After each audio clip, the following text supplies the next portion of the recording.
प्रश्न में हम देखेंगे कि जैसे इसमें भी एक कथन दिया होता है, एक सूचना दिया होता है और सूचना के आधार पर आपको ये प्रश्न का उत्तर देना है।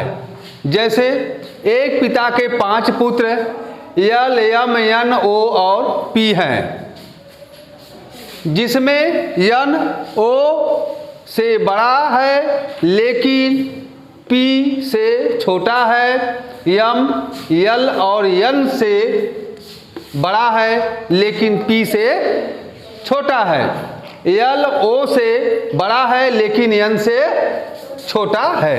तो इसमें सबसे कौन बड़ा है? तो इसके लिए हम क्या करेंगे, जो एक पिता के 5 पुत्र हैं यल, एम, एन, उनको हम एक सीरियल में पहले लिख लेंगे। क्या है? यल, एम, एन, ओ और पी। तो हम यहां लिख लेंगे यल, एम, एन, ओ और पी को हमने एक सीरियल क्रम में लिख लिया, ठीक ना। अब इसमें जैसे जैसे प्रश्न कर रहा है वैसे वैसे आप जैसे जैसे लिखा वैसे वैसे इसको हम छोटा बड़ा लिखते हुए चले जाएंगे। अब देखिए एक पिता के 5 पुत्र यल, एम, एन और ओ और पी हैं, जिसमें यन ओ से बड़ा है। देखो यन ओ से बड़ा है, यन क्या है? ओ से बड़ा है, तो माने ओ छोटा है और यन क्या है? बड़ा है। ठीक, करा यन ओ से बड़ा है तो बड़ा मैंने कर दिया। देखो ये ओ को छोटा, यन को बड़ा कर दिया, इसमें यन ओ से बड़ा है लेकिन यम से छोटा है, यम से छोटा है, मतलब यन जो है यम से छोटा है, तो मतलब यम हमारा यन से भी बड़ा है, ठीक, से बड़ा है। अब देखिए यम यल और यन से, जो यम है यल और यन से, यल और हाँ यल और यन से क्या है? बड़ा है, ठीक। माने इनसे और इनसे, मतलब यल से और यन से यम हमारा बड़ा है, मतलब ये जो हमारा यल है वह भी हमारा यम से छोटा है, ठीक ना।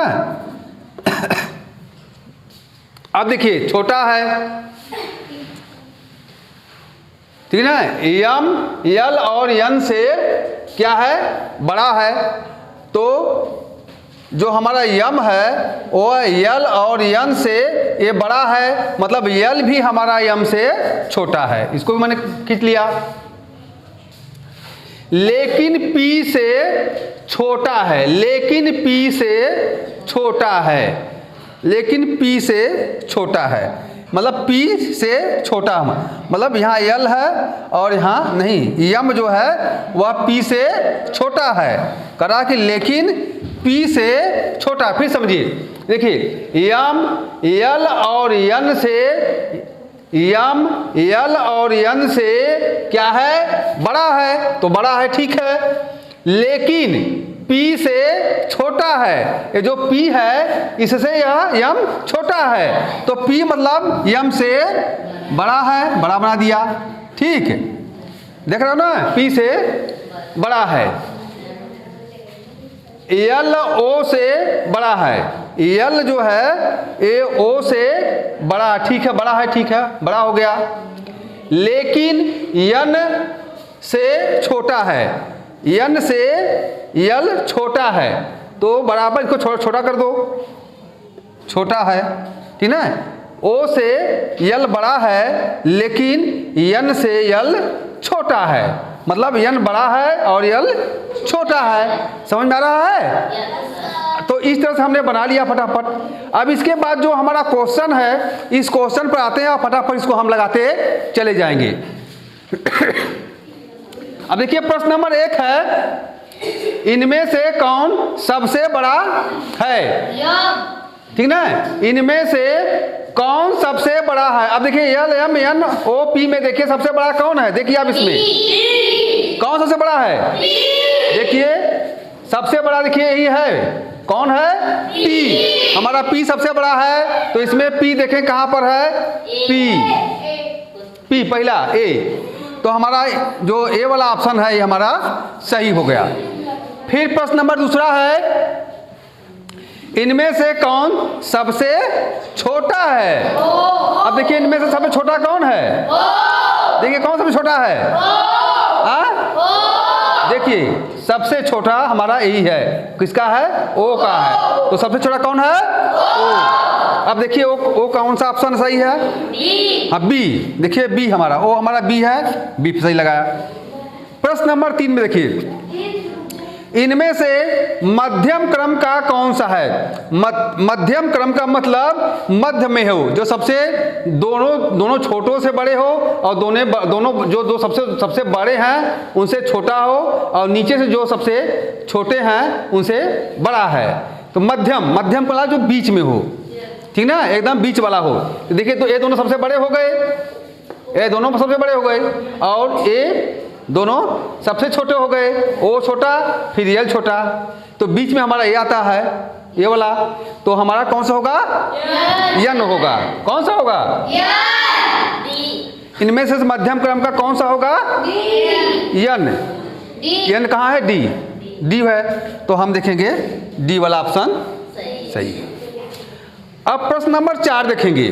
प्रश्न नंबर 4 में क्या लिखा है? इनमें ऊपर से दूसरे क्रम पर कौन है?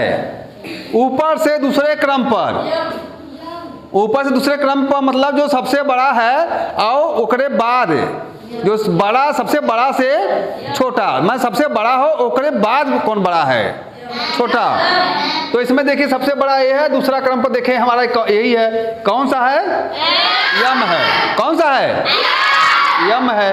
तो देखिए यम कौन सा ऑप्शन सही है? सी है। कोई यम है, ये हमारा ऑप्शन सी हो गया।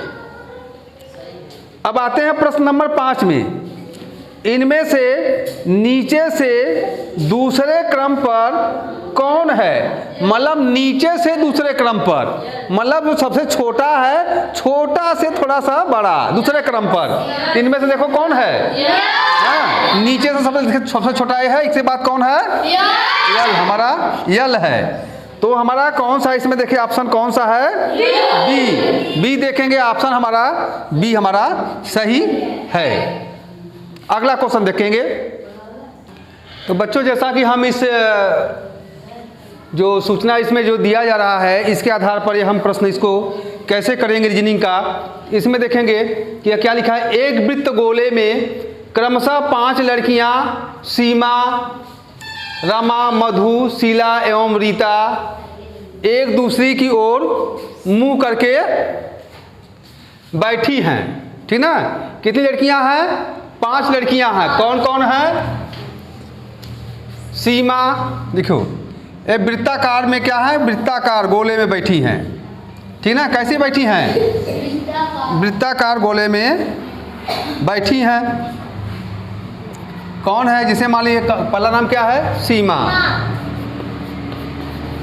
यहाँ सीमा है, इसके बाद सीमा के बाद यहाँ रमा है,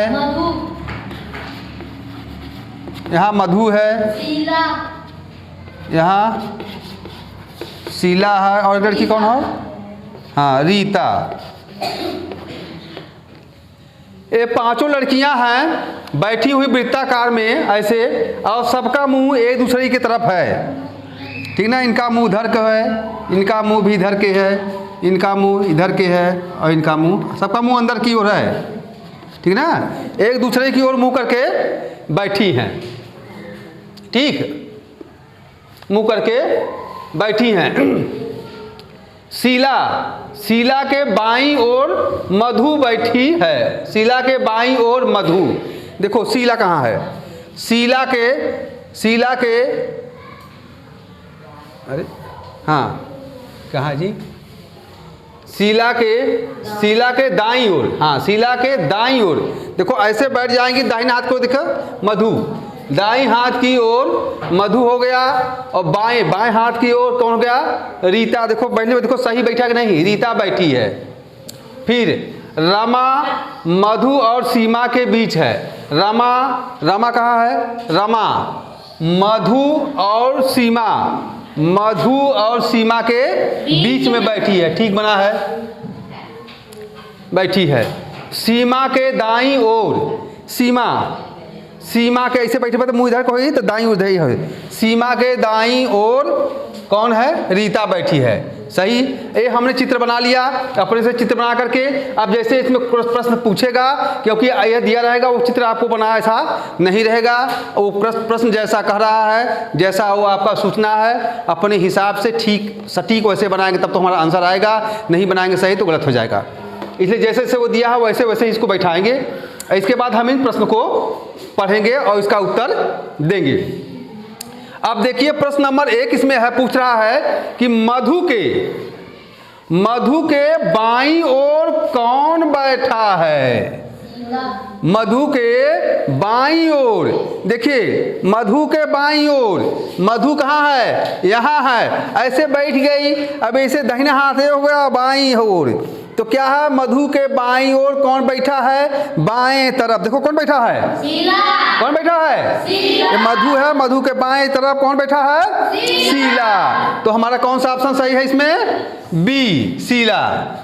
ठीक, शीला, बी, ऑप्शन बी सही हो गया।